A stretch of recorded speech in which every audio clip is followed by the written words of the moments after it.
eu fui casada com esse meu marido por 5 anos e nós nos conhecemos na igreja. Tanto eu quanto ele, nós viemos de famílias cristãs e a gente tinha exatamente os mesmos valores. Quando nós começamos a namorar, nós concordamos que o nosso namoro seria um namoro cristão. Em que sentido? Que nós só manteríamos relações após o casamento. E aquilo era algo que era acordado tanto pra mim quanto pra ele, né? Entre nós dois, no caso. E aí a gente teve um namoro, nós namoramos por mais ou menos 2 anos, e a gente ficou noivo e nós nos casamos. E quando nós nos casamos, nós começamos a manter a nossa vida sexual ativa, digamos assim. E assim, eu sempre fui muito apaixonada por ele, ele me tratava muito bem, ele era um cara realmente muito bom comigo e pra mim o nosso relacionamento era um relacionamento bom, eu não tinha assim do que me queixar dele e tava tudo certo. Porém, depois de 5 anos nos relacionando, né, no nosso casamento e tudo, ele começou a agir muito diferente comigo, no sentido de que ele não me tratava mais com tanto carinho como antes, ele não era mais um marido presente, ele não era mais um marido atencioso, carinhoso, tudo. E assim, eu sempre soube que o casamento, depois de um tempo, ele esfria, depois de um tempo cai naquela rotina e tudo. Mas assim, eu me incomodava muito com a forma como ele me tratava, sabe? Porque até um pouco tempo atrás ele era um cara extremamente carinhoso, presente, tudo. E eu super entendo que às vezes um casamento pode cair na rotina, que às vezes um casamento pode passar por fases e tudo. Mas eu, tipo, na minha cabeça não fazia sentido ele ter mudado, sabe? E assim, eu também não queria ter que ficar pedindo um mínimo pra ele, que era um pouco de atenção, um pouco de carinho, coisas do tipo. Só que aí, de tanto eu questionar, de tanto eu falar, nunca mudava. E ele começou também a ter umas atitudes assim muito suspeitas, umas atitudes muito estranhas. E eu conversando com algumas amigas minhas, elas falaram pra mim que era pra eu ficar de olho aberto e tal, porque isso era sinal de alguém que estava traindo a esposa, né? Que todas as experiências e coisas também que elas ficaram sabendo por outras amigas que passaram pelo mesmo, sempre tinha uma terceira pessoa nesse relacionamento.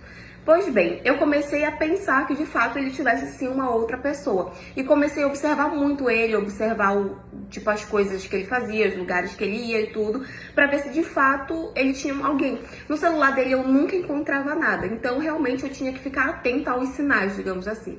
Comecei a observar dentro da igreja, que era o lugar que a gente mais frequentava, e eu não via assim nenhuma atitude suspeita, não desconfiava assim de ninguém, não via ele com atitude estranha com ninguém.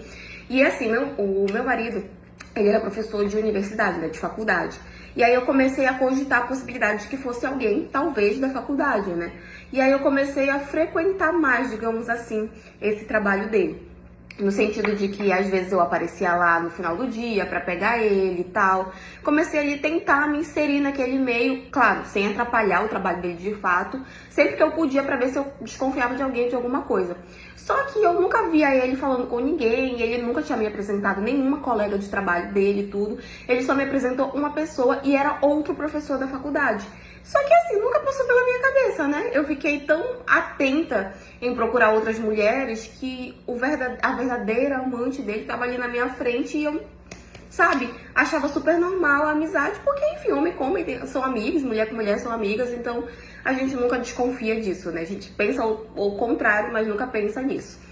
Até que um belo dia eu resolvi que eu ia buscar ele na faculdade, que eu ia passar lá pra pegar ele e tudo. Só que normalmente quando eu ia lá pra pegar ele, eu sempre avisava, né? Tipo, perguntava, você ainda tá na faculdade e tal, porque às vezes ele acabava saindo mais cedo. E eu falava, você ainda tá na faculdade, vou passar aí pra te pegar e tudo. E aí ele, não, às vezes ela falava que sim, às vezes falava que não e tudo. Enfim, só que nesse dia em específico eu não avisei ele. Nesse dia em específico eu não falei que eu ia passar lá pra buscar. E aí quando eu cheguei lá na faculdade pra procurar por ele, me falaram, né, me informaram que naquele dia ele não tinha dado aula na faculdade, que ele não estava lá, que ele tinha até dispensado alguns alunos mais cedo, tinha passado um trabalho lá e tudo, e tinha dispensado mais cedo.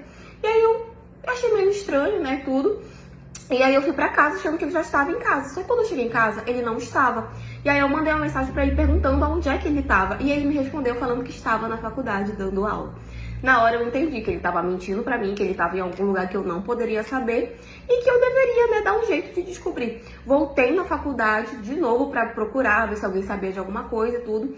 E aí uma pessoa de lá que me falou que ele tinha saído de lá junto com aquele amigo dele, que era o amigo que ele tinha me apresentado, né? Que eles tinham saído juntos de lá. E aí o que foi que eu pensei, né? Ainda tentando não pensar no pior. Foi que eu pensei, esse amigo dele leva ele pras coisas, esse amigo dele fica cobertando ele e tal.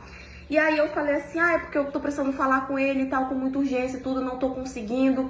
Aconteceu um problema em casa, preciso falar com ele, tudo também, eu não sei o número do amigo dele e tal. E aí esse rapaz que tava lá, né, essa pessoa que tava lá na faculdade, falou assim, olha, ele mora aqui pertinho, ele mora bem aqui na rua do lado, é a casa tal. Você pode passar lá e ver se ele sabe pra onde que seu marido foi. E eu fui, gente, quando eu cheguei na casa, a porta, eu percebi que a porta tava, tipo assim, destrancada, ela não tava trancada, sabe? E aí eu pensei, bom, se ele tá cobertando meu marido, é aqui que ele se encontra com a outra. E como eu vi que a porta tava trancada, eu simplesmente entrei. Quando eu entrei, não tinha ninguém na sala e tal. E aí eu fui andando mais um pouco em direção ao corredor, que é onde ficavam os quartos. E eu comecei a escutar uma risadinha, um barulhinho e tal. Quando eu abri a porta, gente, adivinha só? O meu marido e o tal do amigo dele em um momento íntimo. Gente, na hora que eu vi aquilo, eu surtei, eu comecei a brigar, eu comecei a gritar, eu fiz um escândalo. Foi assim, uma loucura, sabe? Eu saí dali com tanta raiva, porque eu me senti assim, usada, eu me senti, sabe, muito mal por tudo aquilo. E aí eu saí de lá e como ele realmente morava muito pertinho da faculdade, a casa dele era no lado, eu saí de lá e fui andando em direção à faculdade, porque era onde o meu carro estava estacionado, bem na frente, né? E ele veio atrás de mim, os dois, na verdade, vieram atrás de mim. E aí, tipo, eu falava pra eles me deixarem em paz, que eu ia embora, até que quando eu parei na frente da faculdade pra entrar dentro do meu carro, eles ainda estavam atrás de mim, a gente discutindo no meio da rua. E aí todo mundo começou a escutar a gritaria, começou a sair de dentro da faculdade pra ver o que que era. E aí, quando eu vi que tava aquela galera toda reunida ali na frente, eu não pensei duas vezes. Eu comecei a gritar, comecei a chamar ele de gay. Gente, eu não vou mentir, eu usei palavras assim que pode ser até uma ofensa, né? Mas na hora eu acabei com tanta raiva, eu acabei nem pensando. Então eu comecei a chamar ele de gay, de viado, de bicha, de tudo que vocês podem imaginar, sabe? Eu realmente queria ofender. E aí eu comecei a gritar, comecei a falar que eu tinha pego os dois juntos, que eles eram isso, que eles estavam dentro do armário, que ele tava me usando e tal. Enfim, eu expus os dois na frente da faculdade, na frente do trabalho. Até que o pessoal que tava lá, tipo, tinha uns dois homens que eles eram seguranças, né, da faculdade e tudo. Eles vieram, tentaram me acalmar, porque eu realmente estava fazendo o maior escândalo. Os alunos estavam saindo, as pessoas que trabalhavam lá. E aí eles tentaram me acalmar e tudo, e quando eu me acalmei, eu consegui ir pra casa. E assim, fui pra casa, reuni todas as minhas coisas pra ir embora. E aí o meu marido chegou logo atrás de mim e ele ainda ficou com raiva por eu ter exposto ele, ter feito ele passar essa vergonha no trabalho dele, vocês acreditam? E eu falei pra ele que eu não tava nem aí, que ele merecia sim passar essa vergonha, porque tudo que ele tinha feito comigo era humilhante. E assim, fui embora. E eu morri de vontade de expor ele lá na igreja, sabe? De fazer escândalo e tudo, mas eu entendo que a igreja não é lugar disso, não é lugar de você fazer escândalo, de você levar esse tipo de coisa lá pra dentro. Então eu resolvi não fazer escândalo nem nada, mas todo mundo que chegava pra mim perguntava, por que vocês se separaram? Eu ia lá e contava a verdade, contava que era porque ele é gay. Hoje em dia todo mundo já sabe, hoje em dia ele não frequenta mais a igreja, porque enfim, né? Dentro da igreja, quem conhece sabe que existe muito esse tipo de preconceito e tudo, então as pessoas não aceitam ele mais dentro da igreja que ele frequentava, porque todo mundo já sabe. E assim, ele nunca se assumiu de fato, tipo, a gente não vê ele exposto com outras pessoas e tal.